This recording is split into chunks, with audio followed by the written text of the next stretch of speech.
There's about to be a new sheriff in town.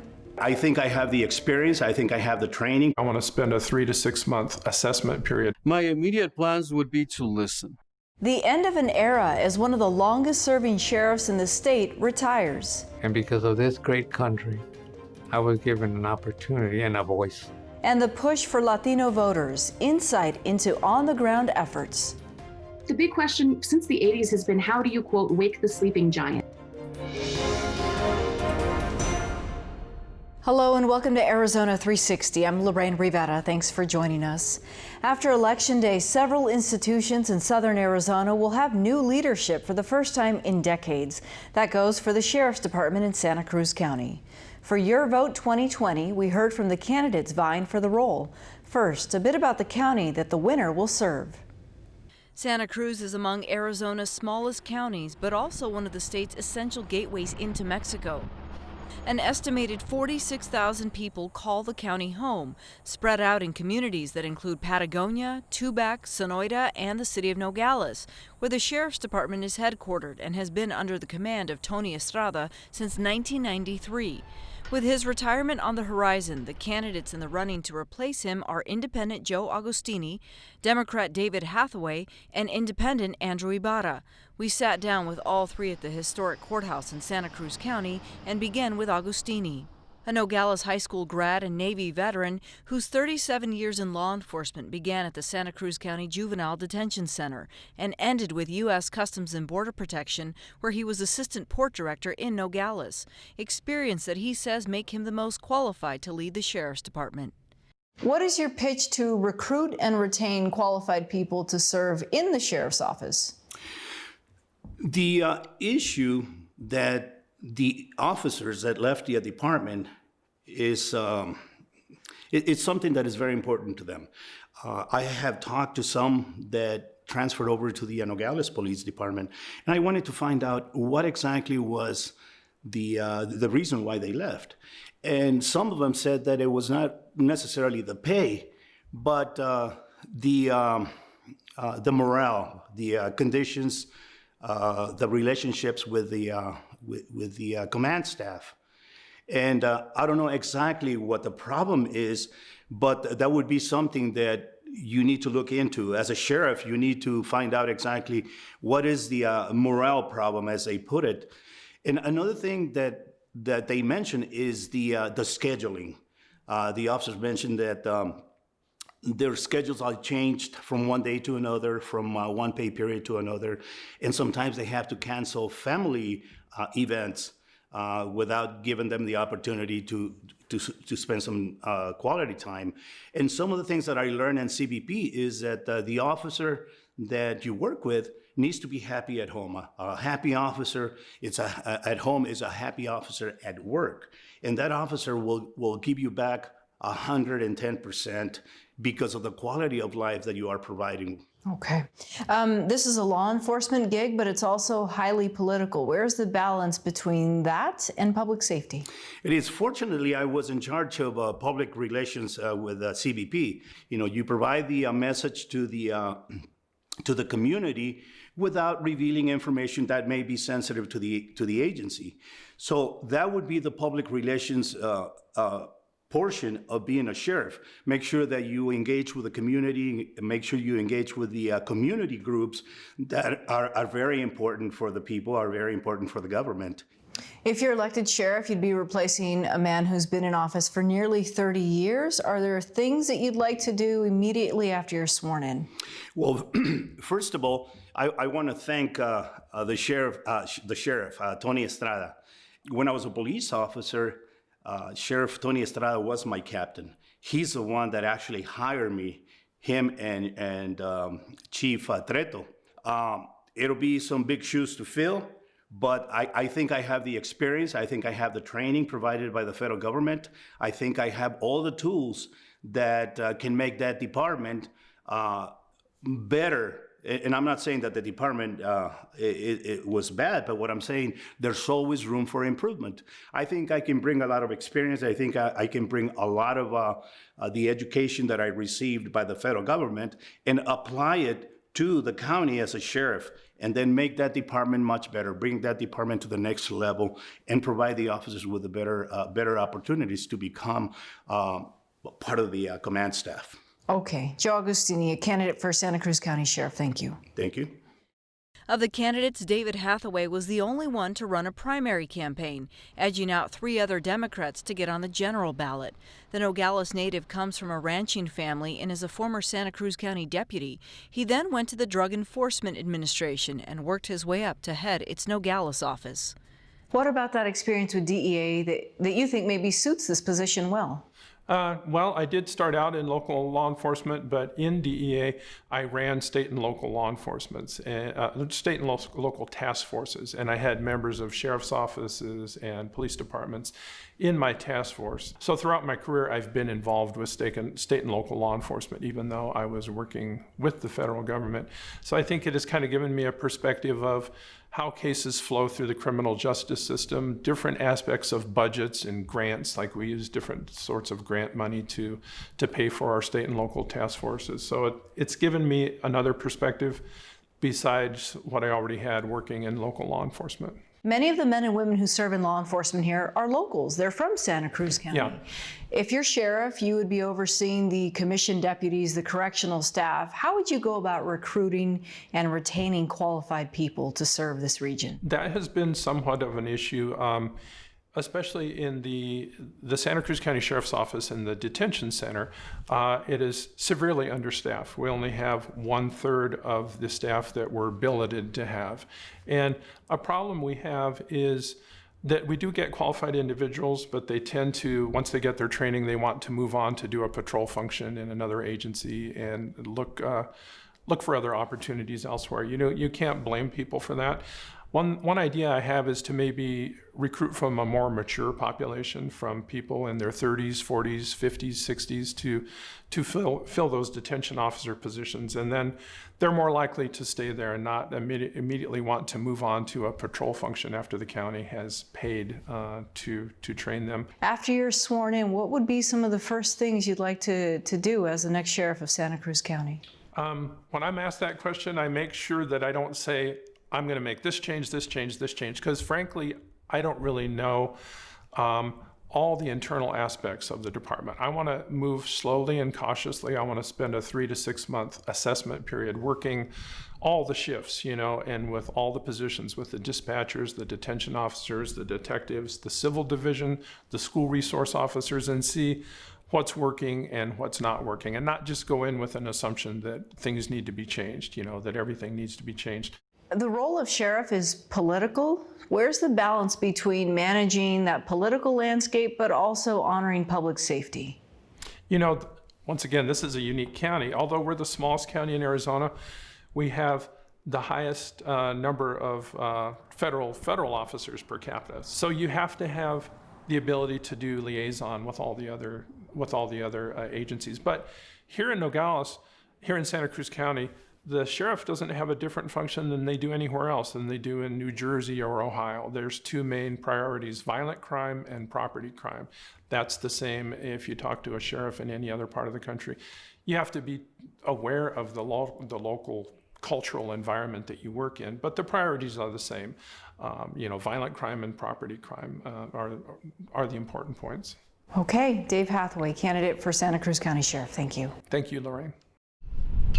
Another longtime resident running for sheriff, independent Andrew Ibarra, has previously campaigned for other positions in Santa Cruz County, including county supervisor and justice of the peace. Ibarra says his experiences in business administration and service in the U.S. Army make him a good fit for sheriff. What do you think is the biggest issue facing the Santa Cruz County Sheriff's Office? Well, I've run across, when I was gathering signatures, I ran across a tremendous amount of people who told me they had problems. And they asked me, well, aren't you afraid of the problems? And I said, no, I've been solving problems for the last 25 years. That's what I do. You give me any problem of any type and I will find a solution. I understand they have problems. They have problems with the jail, the low occupancy. I don't know what's going on there. I will have to, if I'm elected, if I'm lucky enough, I'll have to take a look and see what's going on with the jail.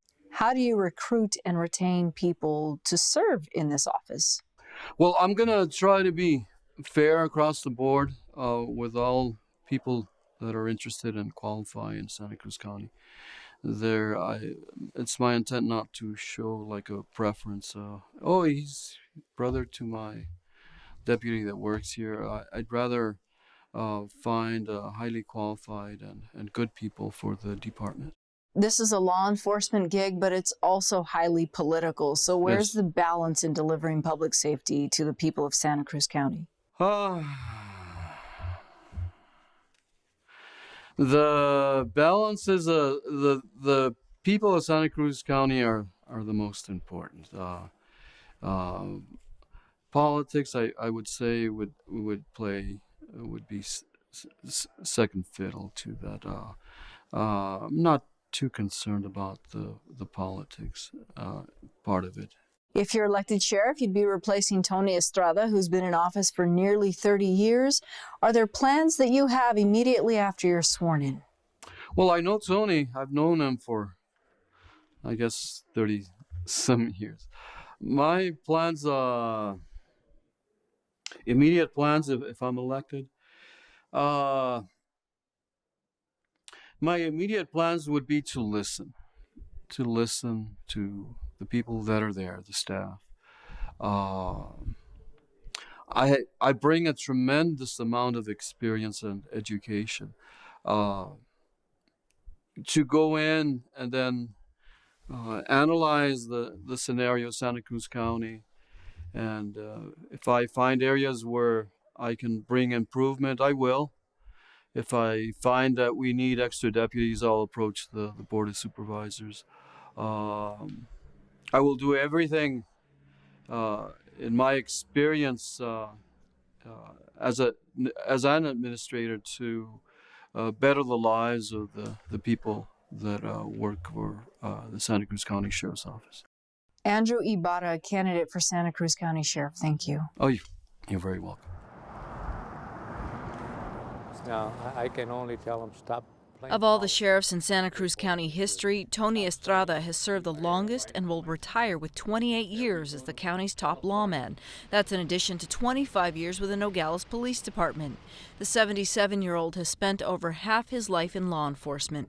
Born in Sonora and raised in Nogales, Arizona, I sat down with Estrada to ask about his decades of service and how the community has evolved over the years. I know there's probably a lot of memories you have, but is there something that you think that you are most proud of that you've been able to give this community? I guess this particular building has been a goal of mine for a long time. I finally convinced the supervisors and county manager at that time said it's time for us to move from that old building. A lot of liability, a lot of issues that we had. So this is a great accomplishment, I think, because it's a home. It's a home for my law enforcement family here. Santa Cruz County is very much a border community. Your colleagues on the federal side at times have identified this as ground zero for drug and human smuggling, and you're smiling. So has it been that? When you look at the border, you're looking at something that's very complex. There's the drugs that are coming through, obviously, through every border, especially here in Arizona as well. But you have this tremendous demand for drugs. If it weren't that, we wouldn't have that issue. If we didn't have poverty around the world, we wouldn't have people trying to come over here. So you have to be very mindful and sympathetic and have empathy and compassion for some of those things that occur during the border. But, the rhetorics do not reflect that. They paint a very dark picture about the border and the things that are happening, and they're trying to control it. And sometimes the methods that they're utilizing are not particularly humane. How have border issues challenged your ability to create a safe environment here in Santa Cruz County?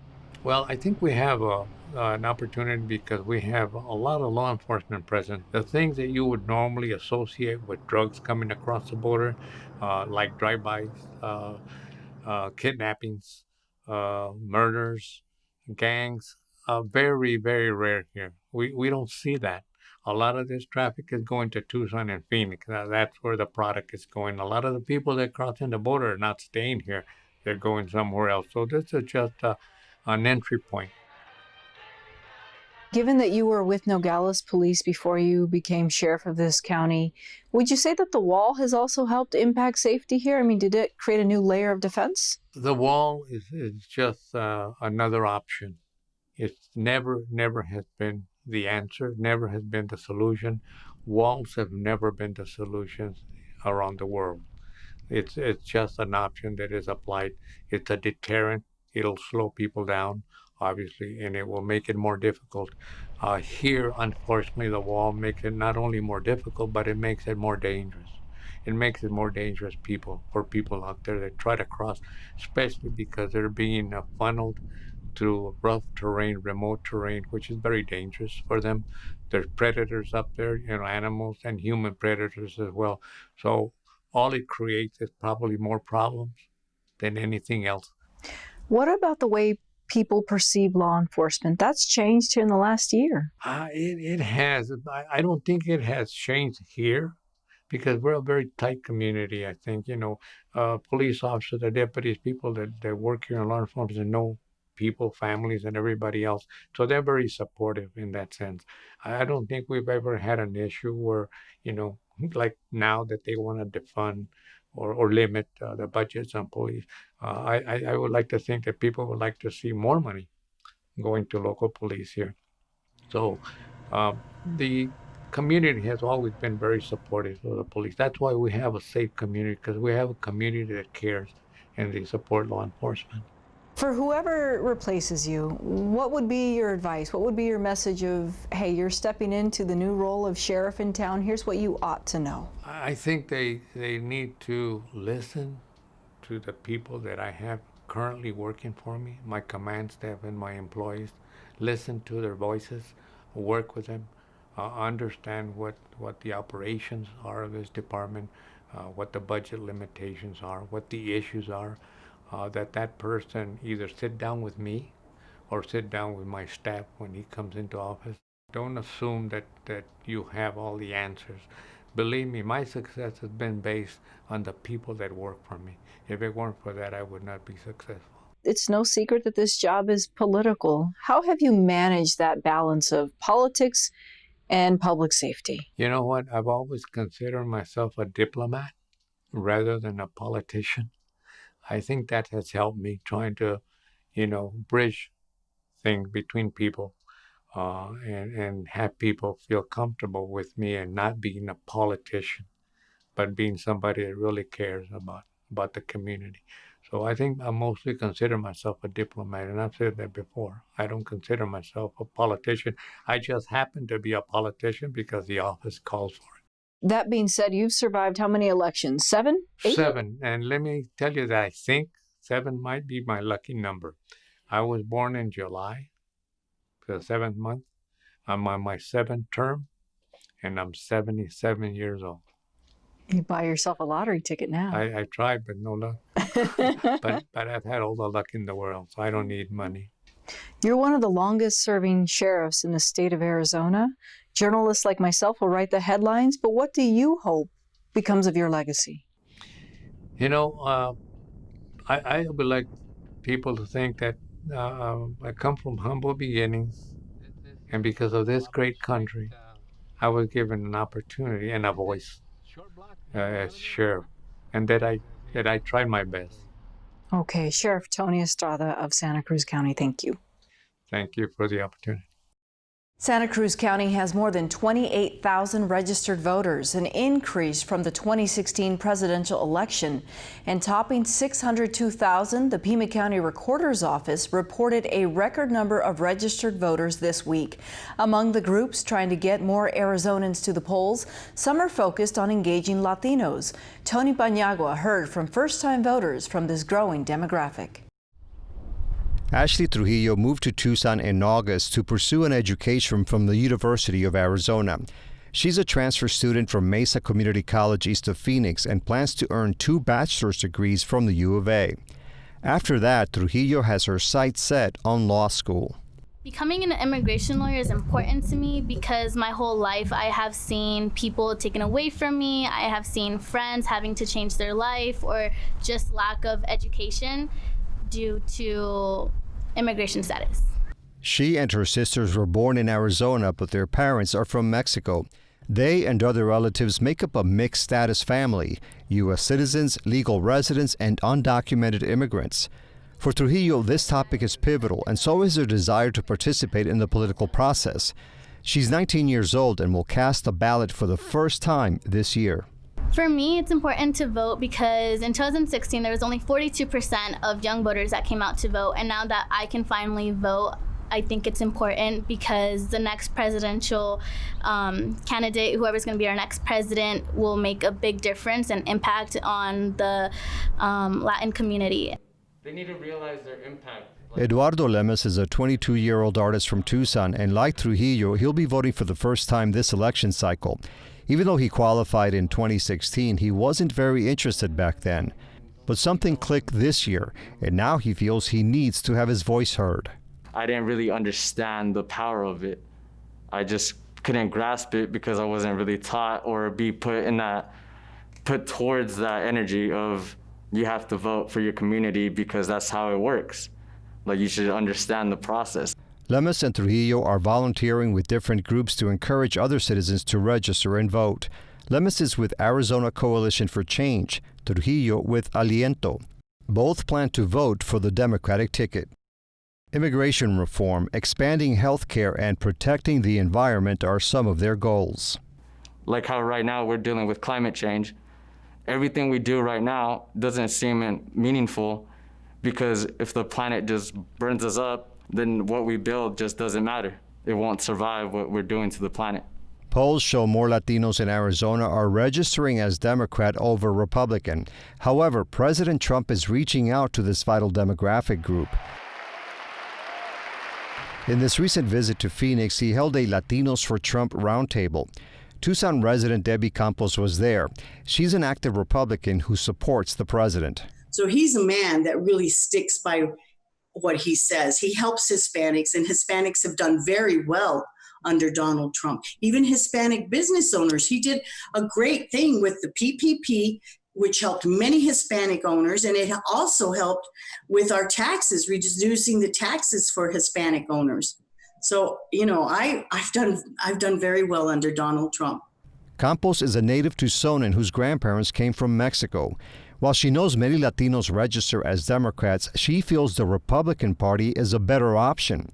She's against abortion, in favor of beefed-up border enforcement, and pro-Second Amendment, among others. When I was a kid, every Latino I knew was a Democrat.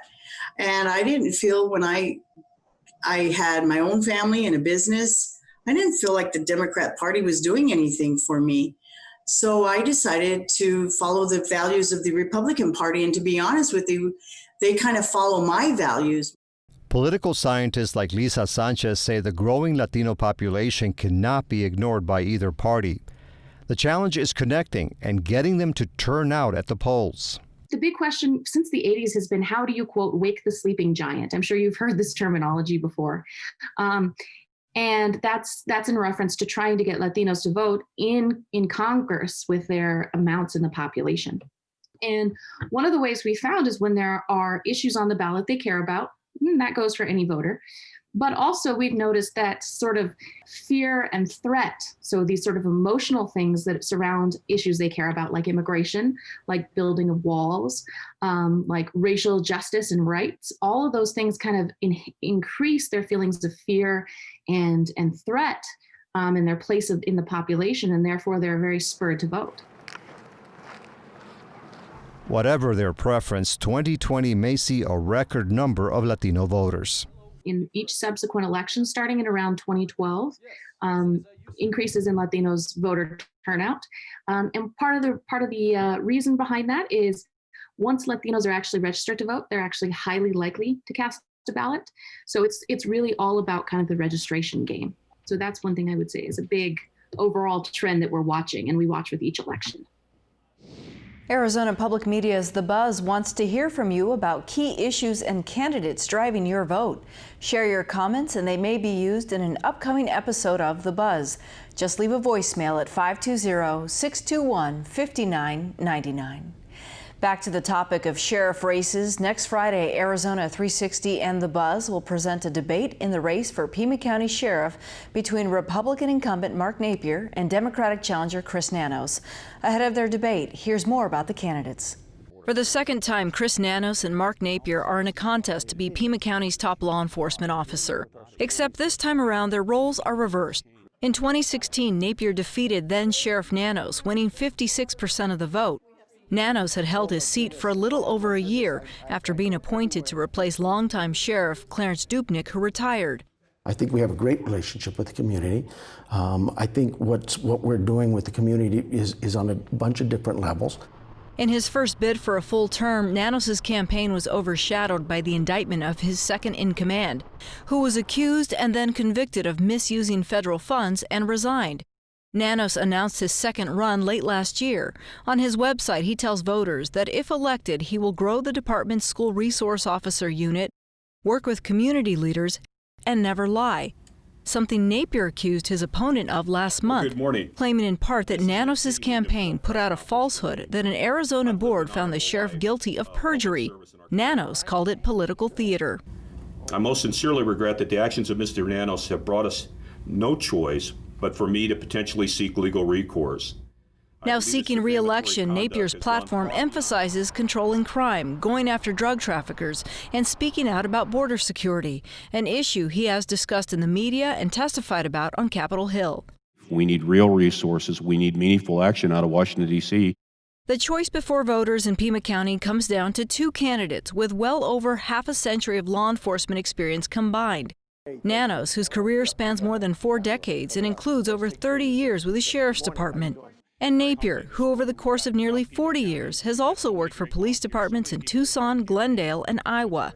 Both will make their case here, why they deserve your vote, at a moment when nationwide law enforcement's relationship with the people they serve is under scrutiny. You can watch the debate between Nanos and Napier next Friday on Arizona 360, or you can hear it on next week's episode of The Buzz on NPR 89.1.